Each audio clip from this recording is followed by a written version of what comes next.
billahi minash shaitanir rajim. Bismillahir rahmanir rahim.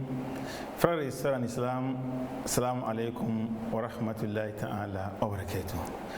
Bienvenue dans ce nouveau numéro de Écho de l'Islam. Aujourd'hui, nous allons nous intéresser aux 5 piliers de cette religion que le saint prophète Mohammed, que la paix d'Allah soit sur lui, a amené à l'humanité à travers Allah, le créateur des vies humaines et spirituelles. Et pour réfléchir sur les 5 piliers de l'islam, nous avons un invité que vous connaissez très bien, Elmancio Golson. Elmancio, bonjour. Bonjour cher ami, bonjour à tous ceux qui nous suivent. C'est toujours un réel plaisir d'être invité sur ce plateau, Écho de l'Islam, et que les bénédictions soient. Merci beaucoup, Godson. Et est-ce que vous vous sentez à l'aise en parlant des 5 piliers de l'islam? Oui, je suis parfaitement à l'aise. Déjà, dans des émissions précédentes, j'avais dit que nous faisons de la métaphysique. Et donc, notre approche de l'islam et notre approche du Coran et des vérités du Coran, c'est une approche purement métaphysique. En ce sens que chaque religion possède un aspect, disons, ouvert et commun, accessible à tout le monde, mais également un autre aspect caché qui se constitue être l'ésotérisme de cette religion-là. Donc il y a une façon périphérique de comprendre les choses et il y a une façon centrale de comprendre les choses. Tout ce qui monte converge. Ça veut dire qu'à un moment donné, si on ne dépasse pas la compréhension littérale des enseignements coraniques, on sera toujours dans les conflits parce que les mots sont dans les conflits et chacun aura son interprétation du mot. Mais grâce à Allah, nous savons très bien qu'on peut comprendre les choses à partir des principes. Et ces principes nous réunissent ensemble. Et c'est ces principes-là qui constituent la connaissance. J'aime bien quand les gens disent « j'ai la foi en Allah », mais si vous avez la foi, mais que vous n'avez pas la connaissance, à quoi correspond donc votre foi? Puisque la foi, c'est quoi? C'est la connaissance appliquée. Donc, dès qu'une connaissance est appliquée, cela crée la certitude, cela crée la foi. Donc, il ne faut pas confondre la foi et la croyance, ou la foi et la superstition. Donc, nous, notre rôle, c'est de permettre aux gens de comprendre, d'avoir la connaissance, de lire les signes d'Allah et de pouvoir avoir, grâce à cette connaissance d'Allah, la foi, la véritable foi qui leur permet de vivre leur vie en tant que musulmans. En tant que métaphysicien, quelle appréhension avez-vous quand on parle de l'islam? Il faut dire que pour un métaphysicien, toutes les religions se valent et s'équivalent et toutes les religions prônent la même vérité de Dieu. Et donc l'islam n'est pas exclu. En ce sens que la nature d'Allah est si immense et infinie qu'aucun être humain ne peut prétendre qu'il existe ce que je vais dire, une seule voie, une seule manière d'approcher Allah. C'est Allah qui décide que les choses soient telles qu'elles sont. Donc le métaphysicien respecte chaque religion et cherche à comprendre, étant donné qu'une religion est révélée par un prophète qui est un envoyé d'Allah, il cherche à comprendre le véritable message du prophète et donc le véritable message d'Allah qui va nous réunir dans l'esprit de Dieu afin que chacun puisse s'aimer dans cette dimension-là. Et c'est ce qui nous permet de revenir de façon détaillée sur les 5 piliers. Parce que les 5 piliers de l'islam ne sont pas simplement, et c'est ça que le métaphysicien a compris, ne sont pas seulement les piliers de l'islam. Les 5 piliers de l'islam sont des piliers universels que tout individu dans sa religion pratique déjà sans s'en rendre compte, mais que l'islam a fait ressortir de façon spécifique afin que la pratique islamique puisse rapprocher beaucoup plus ses pratiquants de cette vision cosmique-là. Donc il faut reconnaître que quand on va l'aborder, ce sont des principes universels, codifiés, que l'islam a fait ressortir et son application produit inévitablement des résultats dans la vie de toute personne qui comprend d'abord ce que c'est et qui ensuite le fait de façon consciente en tant que sachant. Oui, en abordant les 5 piliers de l'islam, en tant que métaphysicien, lequel vous semble abordable très tôt avant qu'on aille sur les autres? Je pense déjà que les 5 piliers de l'islam, si je ne me trompe, se retrouvent dans un ordre donné. Oui. Et cet ordre n'étant pas aléatoire, n'étant pas hasardeux, nous sommes, nous métaphysiciens, totalement d'accord que, disons, le premier pilier, c'est la shahada, c'est-à-dire donc la profession de foi. Pour nous, c'est le pilier le plus important, c'est-à-dire le pilier fondamental, c'est le pilier fondateur même de l'islam, du Coran et de tout. Parce que sans cette profession de foi, eh bien, on ne se retrouve pas dans l'identité de Dieu. Et c'est pourquoi, pour moi, enfin en tant que métaphysicien, c'est le pilier le plus important. Et d'ailleurs, cet ordre nous convient parfaitement, que ce soit donc la shahada, que ce soit donc la salade, que ce soit la zakat, le siyam ou même le hajj, ces piliers nous conviennent parfaitement. Voilà. Et quelle compréhension avez-vous de la shahada? Il faut dire que lorsque nous parlons de l'attestation de foi, qui est précise, qui dit l'unicité de Dieu et reconnaître le prophète Mohammed. Il n'existe qu'un seul Dieu, un Dieu unique, et Mahomet est son prophète. C'est quelque chose à laquelle nous, métaphysiciens, on souscrit parfaitement. Parce que, au-delà du fait que ce sont des piliers que le musulman considère appartenir à l'islam, pour nous, ce sont des principes universels. De quoi il s'agit? Prenons d'abord le premier principe qui est l'unicité de Dieu, où nous savons qu'il n'existe qu'un seul Dieu. Vous allez voir la magie des piliers et vous allez les recomprendre autrement. Je vais rentrer d'abord dans la dimension mathématique, puisque la mathématique est également une base fondatrice, ou les mathématiques sont une base fondatrice de la métaphysique.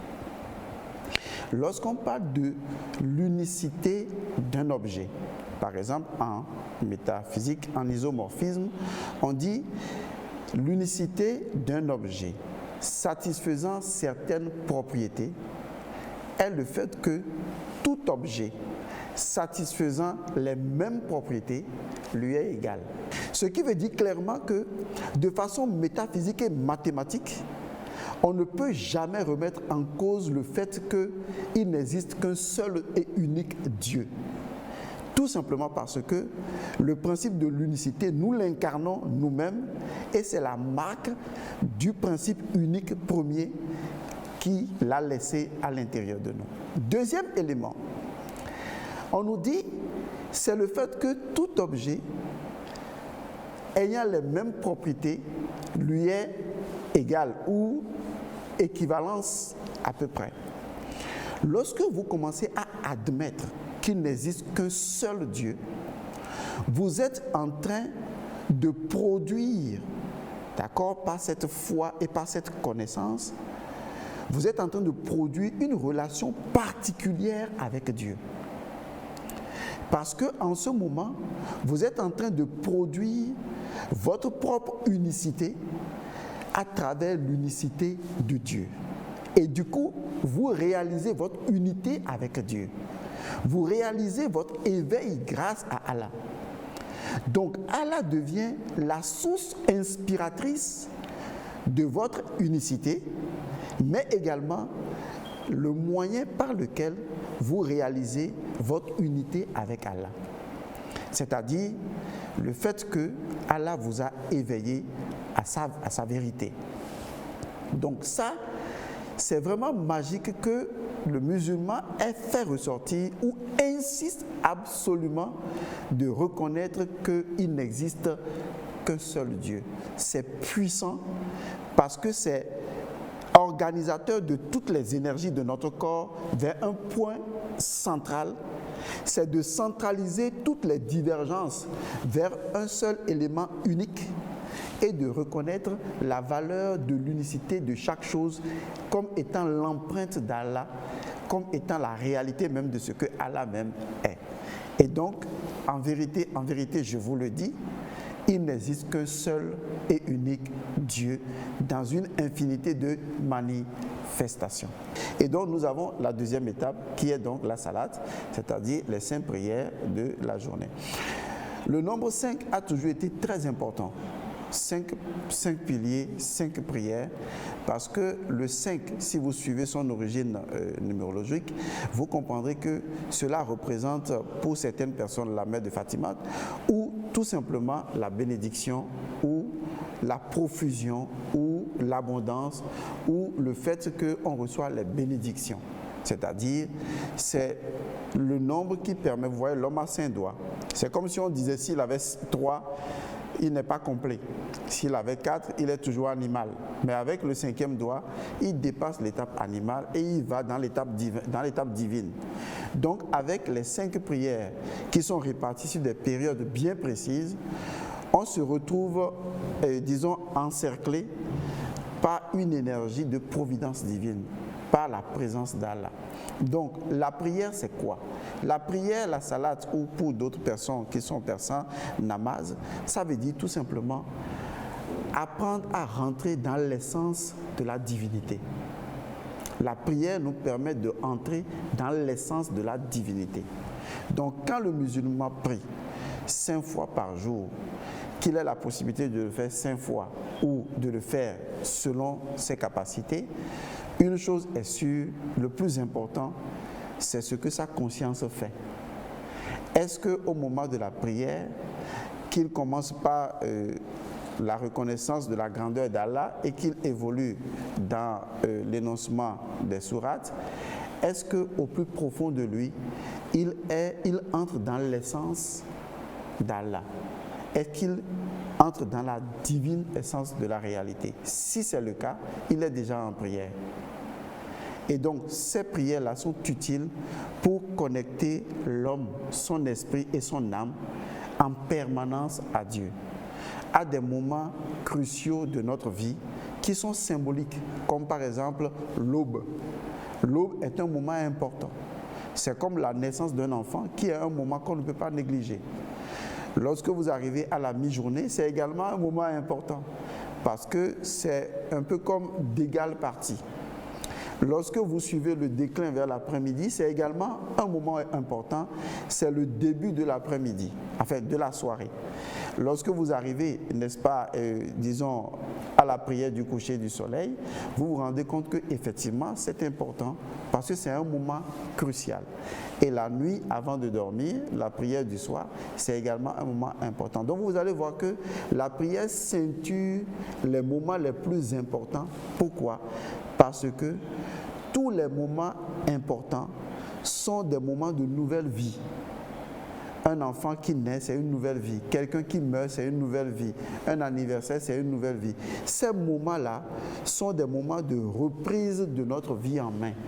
C'est la raison pour laquelle faire ces prières à des moments de redémarrage de notre vie, de reprise de notre vie, vient impulser un nouveau dynamisme à notre vie et nous reconnaître en permanence.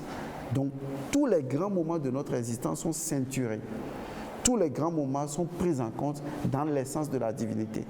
Donc cette communication ne se situe pas simplement au niveau formel où on fait les gestuels quotidiennement, mais ça se fait dans l'esprit et la compréhension, comme par exemple la purification avant d'aller prier, qui est une étape très importante. Mais si vous ne comprenez pas l'étape de la purification et que vous n'utilisez que l'eau pour vous nettoyer, sans comprendre ce qui se passe à l'intérieur, vous avez fait des gestes, mais vous ne serez pas dans la véritable prière. Car derrière les gestes, il y a une compréhension spirituelle, métaphysique, intérieure. Qu'est-ce que l'adoration ou la prière nous permet de faire?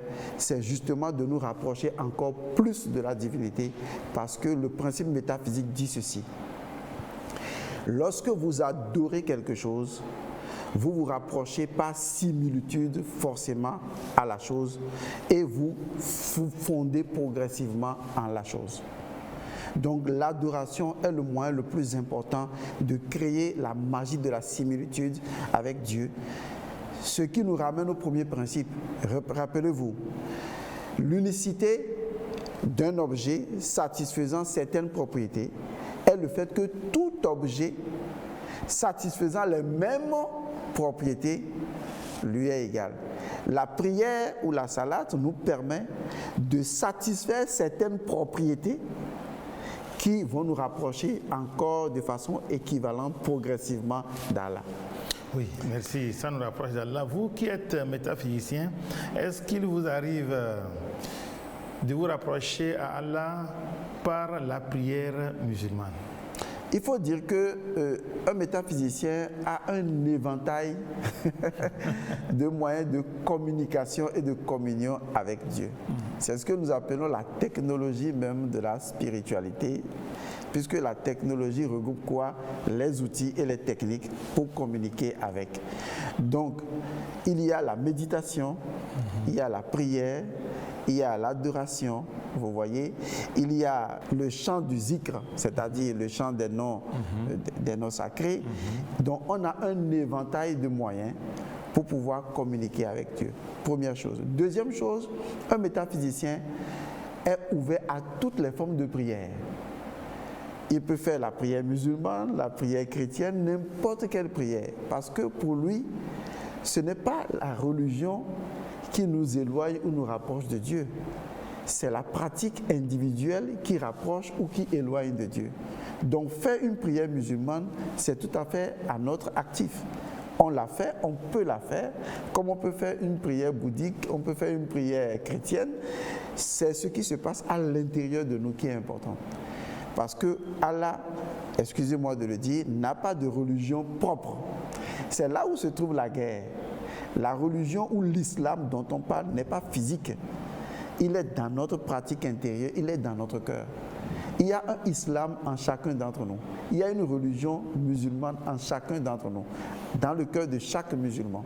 Et c'est de cette religion-là qu'il s'agit, et non d'un mur physique bâti avec des règles rigides. Ça, c'est ce qui est physique et c'est ce qui va mourir avec le monde physique. Mais il y a un islam en nous, il y a une religion, il y a une mosquée en nous qui ne meurt pas. Et c'est dans cette mosquée que nous faisons notre salat.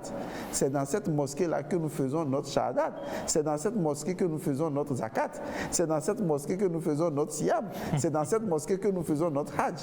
Donc c'est important de comprendre cet état de choses. C'est ça la position du métaphysicien. Voilà, maintenant abordons le troisième pilier. Le troisième pilier, c'est l'aumône, ou tout simplement la zakat. C'est un pilier important.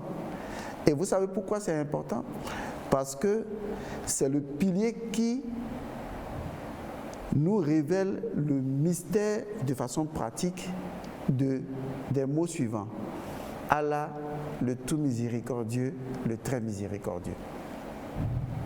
Faire l'aumône est un acte de miséricorde.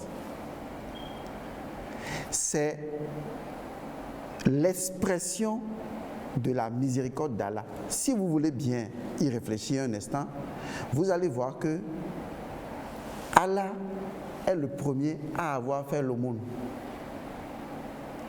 Comment? Parce que faire l'aumône, c'est prendre une partie de ce que nous avons comme bien à nous-mêmes et le déborder vers les autres. Je pèse les mots. Et le déborder vers les autres. Jésus dira par surcroît, le déborder vers les autres. Allah est celui qui maîtrise mieux le principe du partage. Et il a débordé sa miséricorde vers nous. Il a fait sa zakat. Il est le premier à avoir fait sa zakat. Il est le premier à avoir débordé sa richesse, sa prospérité, sa joie. Tout ce que Allah représente, il est le premier à l'avoir débordé vers nous.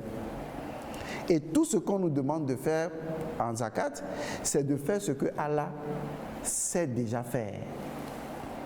Et en le faisant, nous ne faisons que ce que Allah fait. Et c'est ce qui nous rapproche de sa miséricorde. Car la seule façon que Allah a trouvé de témoigner de sa présence avec nous, c'est par la miséricorde. Sinon, qui mérite Allah? Allah, le tout miséricordieux, le très miséricordieux. Le principe suivant, c'est le jeûne du Ramadan. Quelle est l'origine du jeûne? Le jeûne, le mot jeûne vient du latin jejunus, mais qui, lui, vient d'une ancienne langue qu'on appelle la langue sanskrite et qui se réfère au mystère d'un homme qui a accompli un exploit, d'où le mot jejunus. Cet homme-là, on l'appelait dans la tradition sanskrite Yayamana. Le principe de Yayamana ou Yayamana, c'est un homme qui est arrivé à dompter la faim. Vous voyez, c'est un homme qui est arrivé à dompter la faim. Il faut faire une différence. Se priver de nourriture, ce n'est pas ça le jeûne. Je crois que c'est ce qu'on explique aux gens, à savoir se priver d'alimentation, se priver de nourriture, se priver de ceci, une journée et ensuite manger. C'est ça le jeûne. Non, en fait le jeûne, c'est au niveau métaphysique, c'est comment l'individu va apprendre lui-même à dompter la faim. Et quand on parle de faim, il ne s'agit pas de la nourriture seulement. Il s'agit de toute dépendance animale, de toute dépendance, disons, naturelle, qui nous éloigne d'Allah. Nous devons dompter notre animal en nous, notre partie animale. Et cette partie animale-là, il y a colère dedans, et les vices. Il y a la gourmandise, il y a l'ignorance. Vous voyez, il y a la luxure. C'est un ensemble de choses. Il ne s'agit pas de « je me prive de manger ». Non, il s'agit de dompter la faim. Dompter la faim, c'est dompter toute notre animalité en nous. C'est pourquoi le jeûne est différent du carême. Le carême est une étape du jeûne, car il consiste à mettre en quarantaine les éléments, à identifier les éléments qui ne sont pas propices à notre épanouissement spirituel. Ça, c'est la mise en quarantaine. Ça, c'est la quarantaine. Ça, c'est le carême, ça. Mais là où le jeûne est plus puissant, c'est qu'il intègre un élément transformationnel de l'individu. Parce qu'il amène l'individu à utiliser sa volonté pour dominer sa partie animale. Sexe, gourmandise, même les mauvaises paroles, les mauvaises pensées, les mauvaises émotions, tout ce qui peut nous rapprocher de tout ce qui est destructeur, tout ce qui est animalité, c'est ça la fin, c'est ça qu'il faut dompter. Le dernier élément, c'est le pèlerinage à la Mecque. Et c'est précisé pour ceux qui en ont les moyens. Vous savez, il y a une magie qui s'opère lorsqu'on parle de la Mecque et du fait que quand les musulmans vont à la Mecque, ils tournent autour donc d'un monument central donc, où se trouve la pierre sacrée. La Kaaba. La Kaaba, merci. Mais ce qu'ils doivent comprendre au niveau métaphysique, c'est que c'est un rituel d'une grande puissance. Ça n'a pas commencé avec les musulmans. Même certaines religions animistes du passé connaissaient, et je vais vous donner le mot, le secret de la circumambulation. C'est ce qu'on appelle un mouvement circumambulatoire. C'est-à-dire le fait que tout un ensemble d'individus tourne autour d'un lieu sacré qui devient le centre de la terre ou le centre du monde dans un sens précis. C'est ce qu'on appelle le rythme de la circumambulation. Dans la Bible des chrétiens, on dit que le peuple de Dieu a tourné autour du mur de Jéricho pour que le mur tombe. Je vais vous dire pourquoi on fait ce genre de rituel universel. Tous les métaphysiciens savent que la Terre a un centre par lequel on peut passer pour rejoindre Allah ou faire rejoindre toutes les créatures d'Allah. Ce que les gens font à la Mecque, ce n'est pas seulement pour les musulmans, c'est pour le monde entier. Le rituel, c'est pour le monde entier. Les bénéfices du rituel, c'est pour le monde entier. Merci. Donc, les 5 piliers de l'islam ne sont pas uniquement pour les musulmans, c'est pour toute personne qui reconnaît les principes universels de la vie. Voilà, chers téléspectateurs, la fin de cette émission. Nous avons parlé des 5 piliers de l'islam avec le métaphysicien Gorson El Mansour. J'espère que nous allons le retrouver la semaine prochaine. Et d'ici là, assalamu alaikum wa rahmatullahi ta'ala wa barakatuh.